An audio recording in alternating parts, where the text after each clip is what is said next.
Guys, I hope you're sitting down for this one. Before you sat down, I hope you got some popcorn. I hope you start analyzing technical analysis like you're looking at stocks and shit. I just hope you're well prepared for what we're about to talk about because it seems like we can't stop talking about him. And it seems like every turn we take, this dude is trying to get back his YouTube channel or his dead career after what he did. And if you haven't seen the thumbnail already, we are here talking about EDP445 once again. Are you shocked? Go ahead, pinch yourself. It doesn't seem like you're living in reality right now. Go on, I'll wait. There's been a video that has surfaced, and it's an interview between EDP445 and some other guy saying that he got framed. He got set up when the whole entire cupcake incident happened. And EDP even says that he has proof. He has emails of what happened between the people that caught him, aka Chet Goldstein, and the cameraman and all this other stuff.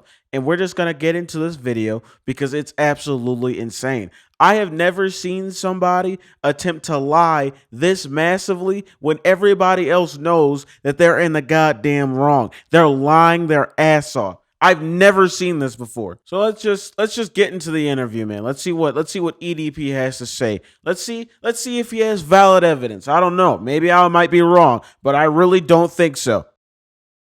The incident that took place on April 18th, 2021 actually didn't occur. So explain what actually happened. Oh, it's simple what fucking occurred. I was set up. There's nothing to sit back and try to, conscrew or try to, make it look like something different than what the fuck it already was. Like I was set the fuck up, period. You know what I mean? And it's total bullshit, bro. There is no way that he feels this comfortable in saying this. Unless he's a fucking sociopath. There's no way that you feel like this is the events that happened that day. There's no way you can look at me and tell me that. Have you ever seen the Men in Black where they have the little flash thing that removes all your memory? EDP is really out here trying to hit us with the flash from Men in Black. I wasn't trying to see any minors. Me. I came here because I was doing an acting gig with Steven Seagal. Yeah, our movie is directed by Steven Spielberg. It's called Cupcake. Yes, the name for Cuties was already taken. It's been 30 seconds in the video, bro, and I'm in disbelief, bro. I'm in awe. Okay, so you're saying that you were set up. Now, explain how that actually happened. Well, first and foremost, in the very beginning, I was emailed by Chet, because, I'm assuming, I'm fucking guessing that somebody from, the actual Wavelength Production Studios, forwarded my email over to him. That's how he fucking got it up in the first place. That's how he was able to get in contact with me. You know what I mean? And so we started chatting back and forth here and there and stuff like that, and then we did the whole, we scheduled a time to meet and things of that nature. Went over to Rite Aid. Javier, the camera guy, he walked me over to Chet. You feel me? And, Chet basically had some chat logs and stuff like that. And he just wrote out a scenario and just told me to go with it. And that's what happened. All right, let's break this down really quick. All right. Because this doesn't make any sense whatsoever. And we both know. Because the entire full chat log is out there between you and this minor. Or quote unquote, wanted to be minor. Or whatever you want to call it. Decoy, my bad. So, let me get this straight. So, Chet Goldstein and the gang wanted you to send some crazy DMs to a quote unquote decoy that was playing as a minor to set you up in a movie gig. Not only did you send a picture of shit in the DMs, you also sent a dick pic. Now, I don't know if you were going for an Emmy or Oscar or whatever award that you thought you were going for here, but you feel like your acting was that A1 that you did all that for an extended period of time, and now you're calling it acting? This is the craziest setup theory or whatever you want to call it I've ever heard in my entire life. Listen, I would rather listen to a flat earther explain their theories than listen to EDP continuously trying to lie and explain how this was a setup. There is no way, shape, or form I'm convinced remotely at all this was real. You're more likely to convince me that the Tooth Fairy is real than this. Okay, and that was shortly after the movie, maybe next year or so. You put kind of two and two together and everything aligned to this actually being an opportunity for you. Correct, yes. Okay, so Chet emails you and tells you to meet him at the apartment complex. I'm sorry, maybe I'm not understanding. Well, again, the original meetup spot was at the Rite Aid, you know what I mean? And then the camera guy, Javier, he actually walked me over to the apartment complex. So in the fucking email, it was just, boom, right here at the Rite Aid. And then camera guy is the one who walked me over to the apartment complex. This is the first time I ever seen this fucking apartment complex. You know what I mean?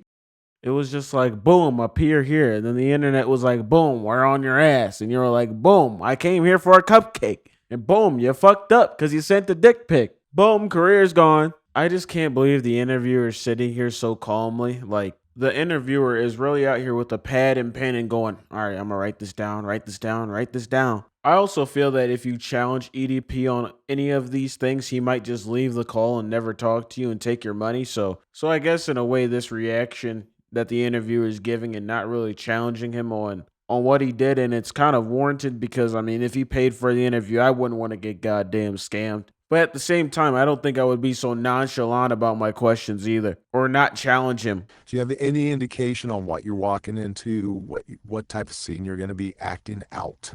He didn't tell me shit, basically. You know what I mean? He basically just said, hey, we got some chat logs here. We're going to improv this bitch.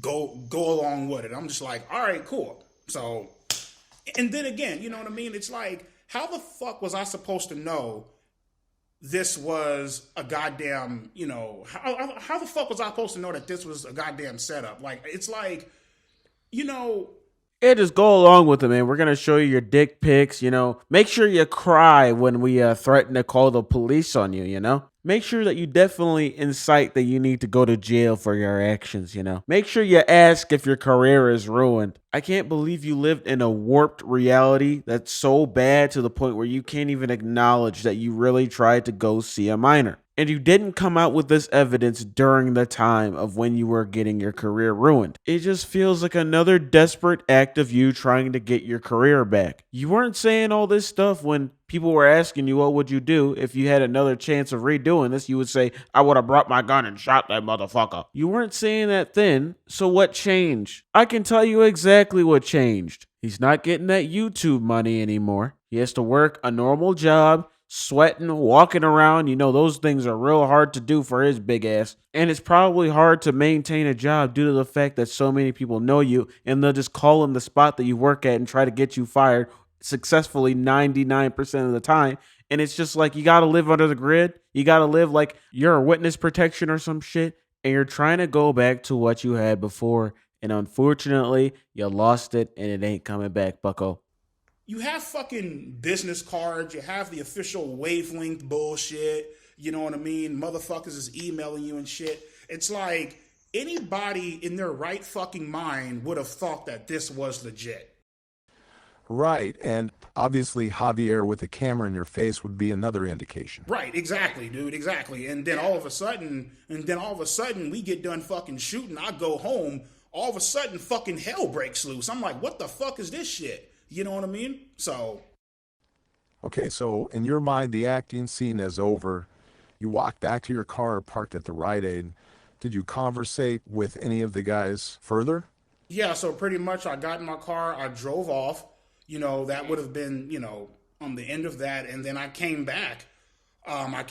He told me, hey, great job. And we shook hands and stuff like that. And he's all like, all right, man, you have my contact info. We'll be in touch. I'll keep you posted. And that's pretty much what happened. So at this point, you're feeling very confident that you actually have a film career kind of starting to pick up here. Yes. Yeah, dude, I was fucking ecstatic. I was happy as fuck. You know what I mean? I was fucking, I was besides myself, man. You know what I mean? I'm not going to lie to you, man. I came home, cried a little bit because I was like, fuck, man. It's like, like shit's finally starting to pay off. You know what I mean? Ain't no more being broke as fuck, motherfucking, scraping quarters by to get some fucking fries at McDonald's and shit. You know what I mean? A motherfucker could actually live the good life. You know what I mean? My man said, I walked off the set and said, yeah, man, I just shook hands with Steven Spielberg, got in my car, and drove right home, man. Thought nothing of it. My part was played. I was playing as a goddamn, one of those, those pedophiles, you feel me? It actually baffles me how he's saying that he was broke as fuck. And he was a YouTuber for 10 years, had over 2 million subscribers.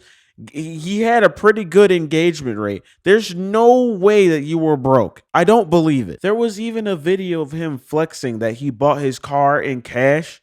He wasn't broke. You were never broke. Stop it. You're broke now. You're struggling now because your actions have consequences. Incident / setup bullshit has completely ruined my motherfucking life, or at least came damn near close to. You know what I mean? Like I mentioned before, I can never get back my name, my reputation, the fucking money that was fucking stolen from me, fucking robbed, literally robbed blind. And everybody is like, oh, well, fuck EDP. It's all fucking great and gravy. It's like, motherfucker, I thought we lived in a fucking country where justice always fucking prevails. Like, where the fuck is the justice at in here?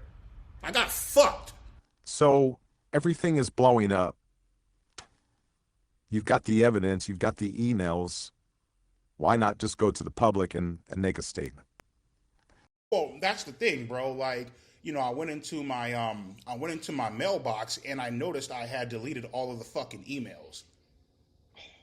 I deleted the fucking evidence. A lot of motherfuckers, they're all like, oh, why don't you just come out, make a video, explain all this shit, show the emails up in the video, and just prove to everybody that this was a clear setup. Well, I deleted the fucking emails. You know what I mean?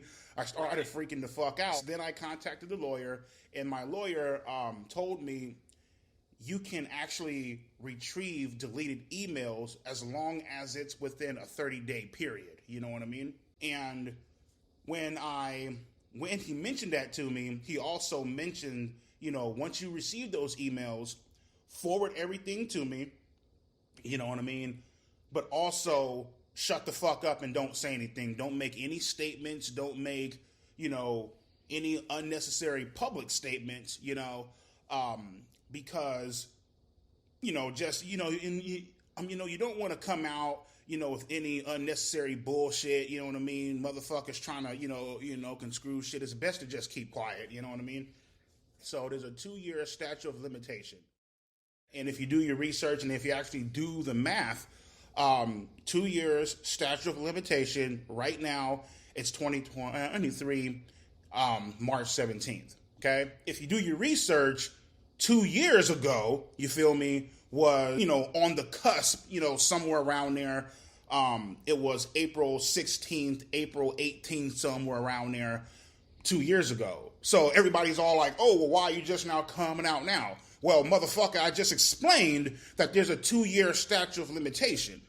Right, so you're basically just taking the advice of your lawyer, not wanting to accrue costs for trials and unnecessary arrests and things of that nature. Is that correct? Right, exactly. You just keep your fucking mouth shut.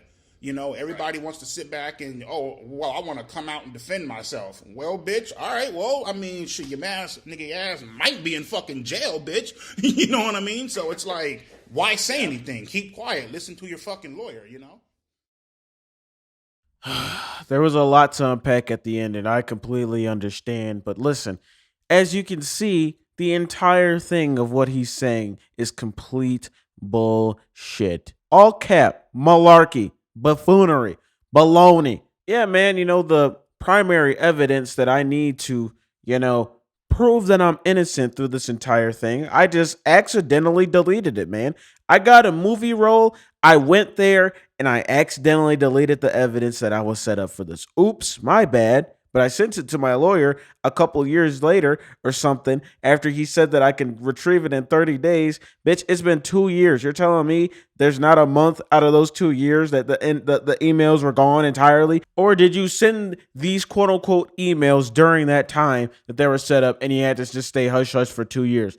Anybody in this situation that had evidence that would get them out of the situation is coming out as soon as possible at any given time and explaining themselves extensively. Nobody's gonna let this slide for 2 years plus and then try to redeem themselves with these fake ass inspect element ass emails. Nobody's gonna believe you. Your life is never gonna go back to normal. And unfortunately, you might have to go into witness protection. You might have to change your name to Bubba Tom or some shit. I don't know. You just need to escape. You need to go completely off the grid. You need to lose about 3,000 pounds, look completely different, change your name, identity, all of that before you can even try to go back to living a life of normalcy. But I don't think that he'll ever do any of those things besides maybe change his name. But man, it's over, man. Throw in the towel. Stop making up these make-believe stories like you were set up. No, you weren't. Stop saying you were playing as an actor. No, you weren't. And just go on and live your life, man. Don't try to be in the public eye, man. You did too much. You already did enough. You ruined your career, man. Pack it up. Tell me what you guys think in the comment section. What do you guys think? You guys believe him? The Steven Seagal ass, bootleg ass script that he wrote down to try to say that he was framed? Let me know in the comment section. Leave a like and subscribe. I'm also going to be streaming today. Today is Friday. So I hope you guys come to the chat and watch the goddamn stream, man. We playing Resident Evil 4, baby. And yeah, man, I hope everybody has a fantastic ass day. And I'm out.